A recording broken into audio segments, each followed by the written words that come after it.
Hallelujah. Better people wey Baba God don bless. As you dey rise today, make you take go work.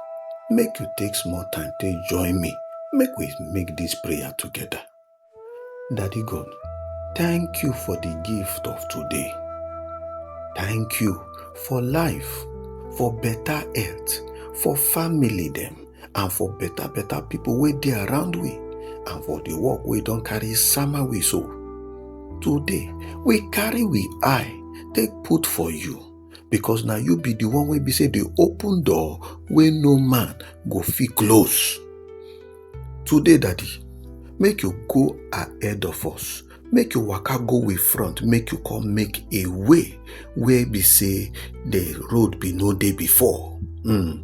Your word talk for Revelation chapter 3 for verse 8. He say, I know everything where you dey do. See, I don open doors for you where nobody go fit close. Now so you be. Daddy God, today we stand chim on top this your promise. We mount gallant, we no shake. Make you make door of opportunity open for we today. Make you make doors of favor and of breakthrough. Make it open for us this day, for this week, and for this month. Now so we did pray. When people be don't reject we, before now, make them accept us. Where things be don't say it don't delay, make you put speed for her, make it in align, make it lap well for we life. Where things don't, when it even be say door be don't close, pata for we face. Daddy God, today make you open new door for us by reason and because of the power we you get. Daddy, today make you connect us with correct people, with correct place them, and with correct opportunity. Make you connect us today. Comot every roadblock, everything where they hinder, everything where no one make we enter the thing where you get for we. Comot time today for we life. Comot time today for we road. Comot time today for every way we dey do. Because your word talk more for the book of Isaiah 45 for verse 2. You see waiting it all. He say, I go for your front. Come make hill and mountain smooth. I go break bronze gate. Come scatter their iron protector.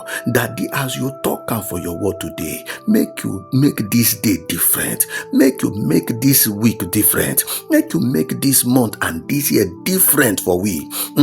Make it be the season where we say we go get divine access, we go get progress, we go get restoration, and we can only get divine intervention.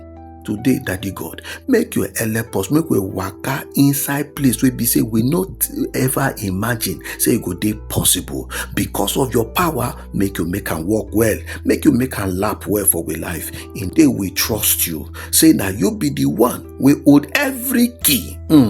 Open doors for we today. We go bring twale to your name. We go bring glory to your name. Even in Jesus' name, we don't carry pray. Amen. My brother, my sister, if you don't make this prayer so, and if you believe them, make you type, Amen, I believe. And as you dey come out today, may Baba God summer you with better blessings. Woto. In Jesus' name, amen. Go succeed.